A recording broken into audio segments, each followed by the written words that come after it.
এইভাবে ভিডিও করে না আমাদের বড়লোক হওয়া যাবে না। চ এরপর আমরা চুরি ডাকাতি করে না বড়লোক হবো। এই চুরি করতে গেলে তো বন্দুকের দরকার, বন্দুক কোথায় পাবো? ঠিক বলেছো। আই দেখ আমার কাছে 200 টাকা আছে, চ বাজার থেকে দুজনের জন্য দুটো বন্দুক কিনে নিয়ে আসবো, চ ডাকাতি করবো। ঠিক আছে চল তাহলে। এই যে দোকানি, 100 টাকা দামি দুটো বন্দুক দাও তো।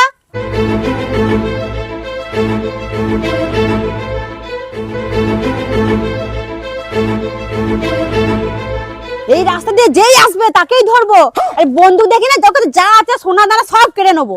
কিন্তু এই বন্দুকগুলো তো নকল। তুই ছাত্র, এই বন্দুকগুলো যে নকল সে তুই আর আমি জানি, রাস্তার লোকগুলো কি থোড়ি জানে। তুই ঠিকই বলেছিস, ঠিক বলেছো। রাস্তার লোকগুলো তো আর জানে না যে এই বন্দুকগুলো নকল। তুই বুঝতে পেরেছিস তো? এরপর তাহলে তুই চুপচাপ দাঁড়া। और अभी तो रुको। এই দাঁড়া বলছি, দাঁড়া। তোর কাছে টাকা পয়সা সোনা দানা যা কিছু আছে সব বার কর, সব বের কর বলছি, বার কর। কিন্তু এটা তো নকল বন্দুক। এই শালা, তুই কি করে জানলি যে এটা নকল বন্দুক? তোমরা দুজনেই তো আমার দোকান থেকে এখনই বন্দুকগুলো কিনে নিয়ে এলে। দিনে দুপুরবেলায় ডাকাতি, দাঁড়া তো তোদেরকে মজা দেখাচ্ছি।